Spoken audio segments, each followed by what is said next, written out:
Gate ముందు పరిస్థితులు ఉండవు. ఏ సమయానికైనా సార్ దగ్గరికి వెళ్ళి పని చేయించుకొచ్చే స్థితిలో వచ్చాడు కాబట్టి అనే విషయాన్ని మనం సార్ గెలిచిన తర్వాత కూడా మేము టచ్ చేసాం. సార్ గెలిచిన తర్వాత ఫోన్ లేవట్టాడు ఒకసారి టచ్ చేశారు నన్ను.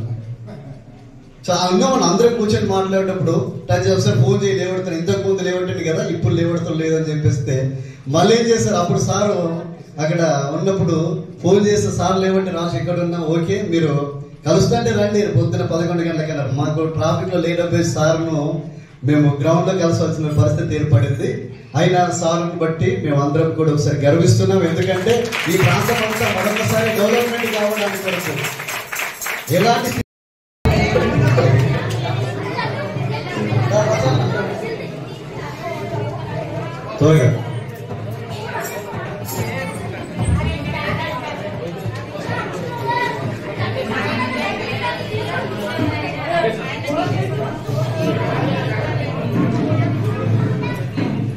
అదేవిధంగా కలిగించాలని మేము ప్రార్థన కూడా చేస్తుంటాం.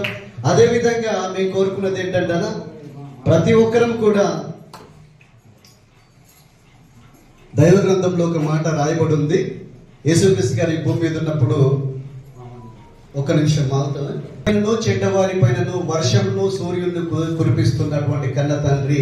ఆ విధంగానే అన్న గెలిచినా ఓటేసినా ఓటేయకున్నా మనం అందరికి సమానమైనటువంటి పరిపాలన ఇస్తూ గెలిచినటువంటి తర్వాత అందరికి కూడా అన్ని పథకాలు వర్తింపజేస్తూ నాకు ఓటేయలేదనేటువంటి ఇబ్బంది కలిగించుకుంటాం. మేము చాలా ఇబ్బంది పడ్డాం, మమ్మల్ని దగ్గరికి రాని స్థితిలో చూసాము. అలా కాకుండా అందరికి సమానమైనటువంటి దాన్ని ఇవ్వాలని మేము కోరుకుంటున్నాం. ప్రతి ఒక్కరికి సమయం, ప్రతి ఒక్కరికి ఆదరణ, ప్రతి ఒక్కరికి అన్ని పథకాలు ఇస్తూ మమ్మల్ని అందరిని ఆదరించాలని, నాకు ఓటేయలేమని దూరం చేయకుండా మరలా ఈ రూరల్లో మనం అందరం గెలిపొంది ఈ 20,000 కాదు అసలు ఈ రూరల్ అసలు ఓటు బ్యాంక్ అనేది భూపతి రెడ్డి సారికి ఉండే స్థితి రావాలని మేము అందరం కోరుకుంటున్నాం. అలాంటి విధంగా పరిపాలన జరిగించాలి.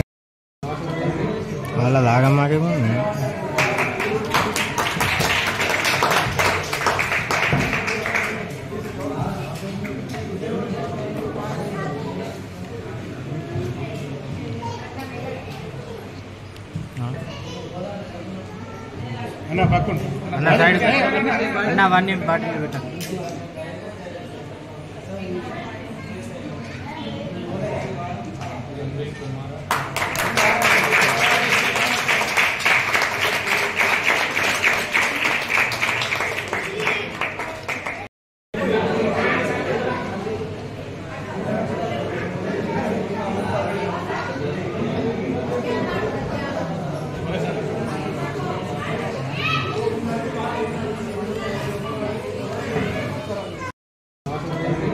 అలా దాగమ్మాకేమో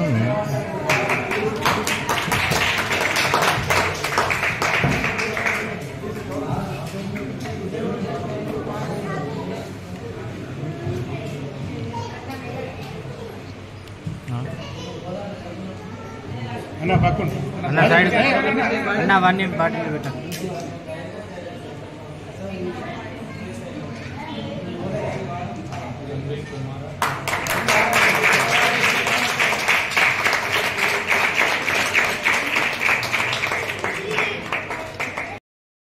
కాబట్టి ఈ గ్రామంలో ఉన్నటువంటి సంబంధం ఇవన్నీతో నేను నిజంగానే గత ఎన్నికల్లో కొంచెం భయపడ్డా. అంటే గ్రామం ఏమో పెద్దది, మరి నాయకత్వం ఏమో 3-4 కనబడుతున్నారు, పోతాను అలా అంటారు అసలు అదే పాపం సీన్సే వాళ్ళకన్నీ తక్కువ వాళ్ళు రావు. అయితే మరి ఏందో అని చెప్పి భయపడి మళ్ళా రాజ్ కుమార్ కూడా పిలిచిన, నువ్వు బొడ్డమ్మ అది బతుకమ్మనా బతుకమ్మ టీవీ నుండి బంద్ చేయబాబు, నీకు ఏదైనా ఉంటే నేను గెలిచిన తర్వాత నేను సెట్ చేస్తే కానీ నువ్వు వచ్చి ఉండో తిరుగు అని చెప్తే నిజంగానే వాళ్ళు వచ్చి కష్టపడ్డారు కదా. మీకు అందరు కూడా గ్రామస్తులకు మీకు అందరు కూడా పేరు పేరున నాకు భారీ మెజారిటీ ఇచ్చారు ఈ గ్రామంలో, మీకు అందరు కూడా ధన్యవాదాలు. ఇప్పుడే మాకు మొన్న నిన్న అసెంబ్లీలో రేవంత్ అని కూడా చెప్పిండు, మీకు గెలిచినంత మాత్రాన మీకు నాయకుడు కాలేదు, మీరు ఇచ్చినటువంటి అవకాశం నా దేవుడు నాకు కల్పించింది మీకు సేవ చేయడానికనే భావిస్తా ఉన్నా. కాబట్టి నీకు ఒక సేవకుడిగానే మేము ఉంటాం. అయితే ఈ గ్రామము అభివృద్ధిలో మాత్రం ఖచ్చితంగా నేను స్పెషల్గా ఇంట్రెస్ట్ తీసుకొని చేస్తాను. అందుబాటులో